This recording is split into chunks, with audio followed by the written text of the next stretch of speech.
Merry Christmas, everybody, and welcome to the Comic Gamer Movie Show. I hope you were having a great Christmas. I hope you were enjoying it with your family. I hope you're enjoying it with your children, unwrapping presents, and all of the festivities. But I am here to review today for my Christmas movie, a movie that some people don't consider a Christmas movie, but some people do consider it a Christmas movie. I, for one, do, as a Marvel fan.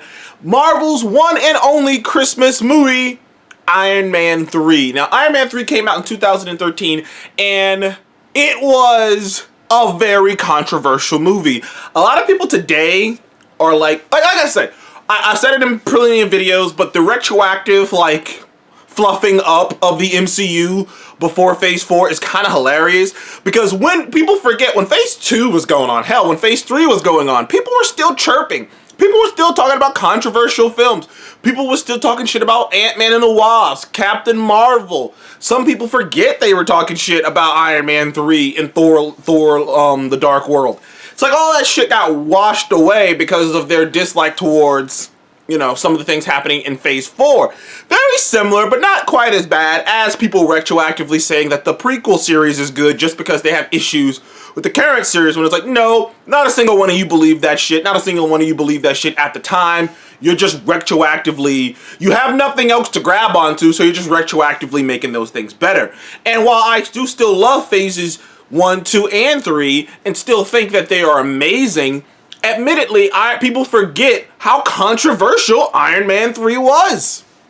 Now, for me personally, and many others, I know Superwise and a few others agree with me, I thought Iron Man 3 was a really fun film. I don't think it was as good as the first Iron Man, but it's a massive step up from the second Iron Man, and personally, I think it's a really fun, a really good film. I don't think it's the best. It's not cracking my top 10 MCU films or anything like that. Maybe it would be in my top 15, but it's still much better than people give it credit for, and it's a really good Christmas movie. I mean, it takes place all during Christmas. I mean, it's Christmas all over this film, so I do consider Iron Man 3 a Christmas movie. But I do want to just point out the hypocrisy and the irony that people just forgot about controversial movies like Iron Man 3, Thor the Dark World, and things of that nature, simply because they're spur of the moment shit that's happening now. But on to Iron Man 3, the movie. Iron Man 3 takes place shortly after the events of the first Avengers movie. This movie was a big deal to Iron Man 3 because this movie would be the second movie to make $1 billion in the MCU. It'd be the first solo film to make $1 billion in the MCU. It'd be followed up by a few other movies, but Iron Man 3 really was the one, really showed, like, up until that point, box offices was kind of fluctuated, you know what I mean? Like, the Marvel, like, Iron Man 3 was Marvel starting to create its mythos that we know them for today. Because after the Avengers, it could be said that maybe people just wanted to see these characters together. And maybe the Avengers was only successful because these characters were together.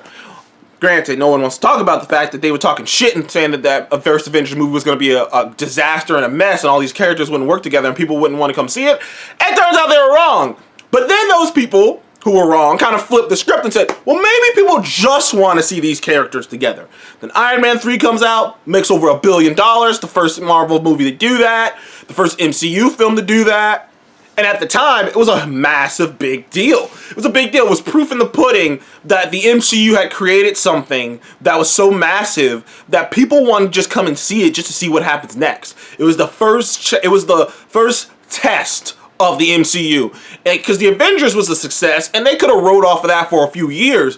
But if Iron Man 3 came out of the gate and was a box office disaster, it would have done a lot of damage to the MCU. So that movie coming out making $1 billion was a huge, massive deal. But in the story, the movie takes place a few, I don't know, months? Not that long after the event of the first Avenger. And Tony has PTSD from going into the portal and having a near-death experience. Having that close of a death experience, you know, it fucked with him. Seeing aliens and whatnot, it really shattered his... Because the feeling you get is, in the first two Iron Mans, it's not that he wasn't afraid to die, but in his mind he could wrap his head around the technology and whatnot. But but he was having a hard time wrapping his mind around the world being so much bigger than what he imagined it to be. Now, granted, he would eventually get past that, but he was having a hard time with that. He would have, anxiety attacks. He realized Tony Stark was shaken.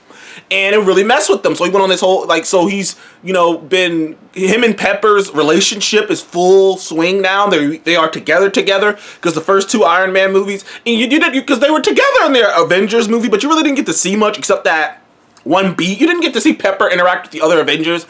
I'm still saddened about that. You still never do get to see Pepper interact with the other Avengers. That was kind of weird to me. I was like, it was one of the things I was looking forward to, but you don't really see it. You see her interact with Coulson. But either way, and it's Tony trying to get back to the norm after the big event, which is always fun in comics all the time. Like after a Secret Wars or Civil War or one of those huge events, like the world has shifted, like the world's different now, like things have changed, and you got to see like characters like Spider-Man and Wolverine, like the X-Men and stuff, try to get back to where they were, and it's like, dude, things are different now. Like characters who might not have been a problem are a problem, characters who are in it, like things are different now. So it's fun. So this was like, because that's the fun thing about Iron Man 3 too, is it's the first movie after a big event like this. It's like, how has it shaken them? How has this event changed Tony? And I love that they worked the events of the Avengers and made it that it was the core thing that fucked with him. And obviously it's a, what's the word I'm looking for? Devil from your past situation with Killian. Argus Killian is a character from the comic books. The Extremis is a storyline from the comic books. So they ended up using the Extremis comic book line, and a lot of people know that Iron Man's most iconic storyline, at least solo storyline, is probably Demon in a Bottle, because there's something very real and visceral. Obviously, many of us have family members and people who deal with alcohol problems, so it really touches home to see a hero as larger than life and as great as Tony Stark fight a demon like alcoholism. And honestly, you understand why he drinks the way he does. So, but obviously, Disney has a real hard policy against alcohols in their films and whatnot. Like, don't get me wrong, you can kind of slip it in there, but they really, like Star Wars kind of get away with it because their alcohols are so weird looking. But, generally speaking, they don't really want to focus on it. Like, don't get me wrong, there'll be something here and there, but they don't want to focus on alcohol. So, obviously, they weren't going to do that storyline. So what they ended up going with as a substitute, which I thought was a very good substitute, not quite as great as the Demon in the Bottle, was PTSD. And that's always another serious problem, another serious, very visceral problem. Obviously, there are a lot of soldiers and veterans today across America who are dealing with PTSD and whatnot. So it's obviously a very good, it's another good demon to battle for Tony. So they substituted one demon for another demon, a demon that they could work with, and I still think it worked. I still think it worked. Robert Downey Jr. got to do some really good acting in this movie. Also, this movie is one of the most unique movies in the MCU. It has a style that no other movie in the MCU has because it's directed by Shane Black. Yes, that Shane Black. Kiss Kiss Bang Bang, Shane Black, Lethal Weapon, like all these huge action movies this man has done over the course of his career, and a lot of them, basically all of them, take place during Christmas.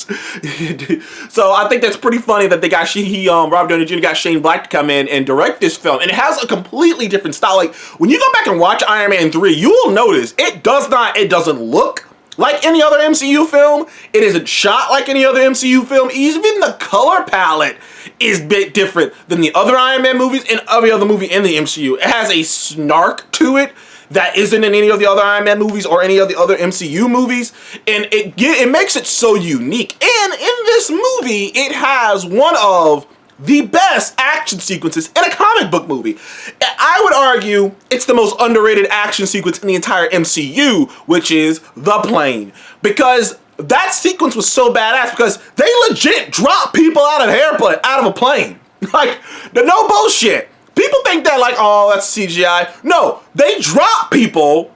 They dropped the cameraman and they're all falling. Like, I mean, they're all professionals, obviously. They dropped people. They were falling. The cameraman fell between them to get these shots of them falling. Like, it was badass. Like when I think about it, like, that's some badass shit right there, man. That is a badass cameraman. I wish I had the balls like that. I'm gonna jump out of a plane and get this shot. So that's why that scene in the movie looks so fucking good, because these are really people falling. The only thing that CGI is Iron Man, but they're really falling. So Iron Man catching them, it was such an intense scene. You knew he was gonna catch them all, but you're like, oh man, how is he gonna catch them all? He's like, I gotta catch him, barrel monkeys, grab an arm, grab it. Like it was such an intense and such an awesome sequence. Also, seeing more of Tony Stark's technology on display, him being able to use the suits from remote, which is something he can do in the comics, obviously. And this movie also answered a question, because a lot of people were talking shit about Tony too, because at the time, oh, he's just a Batman, he's just fake Batman. Oh, what is he without his technology? Like, what could he do if he didn't have his Iron Man suits? And this movie acknowledged that and went, this is what he can do. He's basically fucking MacGyver, because he's still a genius. He's still someone, like, I mean, he went to a hardware store and made an arsenal out of just random shit. Made smoke bombs and tasers and like out of just random shit, because he's still Tony Stark. He's still a genius. And this movie was really to put that on, like, and that was the main point of this movie, if we're being honest, is just to answer that question, just to put that question to rest. What is Tony Stark without his tech? I'm still a fucking genius, billionaire, playboy, philanthropist. I still got this. I can make some shit. And throughout the course of the movie, you see him do different things, the whole tactic with the dog tags and the microwave, and, you know, like he's constantly thinking, constantly doing things to show that he's more than just his technology. If you back him into a corner, he can figure his way out of it. And, you know, I love that. You know, they never really touched upon that ever again. They never came back to it. It never came down to him having to be creative to get his way out of a situation. But I love that. Plenty of times in the comics, they've done comics where Tony Stark went broke, or Tony Stark technology betrayed him and he had to start over. Like, they've done that plenty of times in the comics. So it was really cool to see that here. The villain is obviously a sticking point. While I like Guy Pearce, and while I don't hate his villain, he's not particularly memorable. He's not particularly that great either.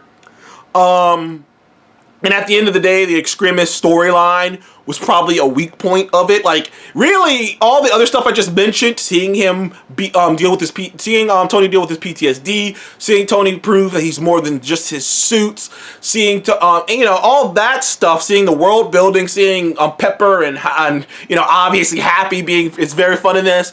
Those things work so well that having a weak villain and having an okay sub, you know, plot line, it doesn't hold it back, because I've said it before, I'm a character and story guy, and if you have one or the other, if you have great characters and an okay story, I could go for that ride. If you have a great story and okay characters, I can go for that ride too. And this movie is a movie that has great characters and okay story, and the villain's not the best, but Iron Man 3 to me is one of the most underrated movies. I debate if it's more underrated than Captain America's First Avenger. I love Captain America's First Avenger, so I debate all the time between that and Iron Man 3 as the most underrated movie in the MCU. But anyways, as a movie, this is an 8 out of 10 for me. I loved Iron Man 3. I thought it was a really great follow-up to all the events. It's not perfect. Like I said, the plot line could have been a bit better. The villain could have been much better, and certain aspects of the movie they could have been better. But it's very unique. It's a different vibe. It's a different flavor. People asked for that, and people didn't even like it. See, even back then when Marvel gave people something different, they didn't like it. As a Christmas movie, seeing as so much Christmas is all over the movie, from the beginning of the movie to the end of the movie, it's like a 9 Christmas movie, because there's so much Christmas in it, and like just talking about it's all throughout the course of the movie. Maybe not a 9, maybe an 8, because obviously Christmas isn't the main theme, but Christmas is all over this fucking film, so it's definitely an 8 out of 10 Christmas movie. Anyways, what did you guys ever think of Iron Man 3? When you look back, do you retroactively like it, or were you like me and you always like that movie? Is it a Christmas movie in your opinion? Comment below and let me know. Thank you guys for joining the Comic Game Movie Show. I'll see you in the next one. Goodbye.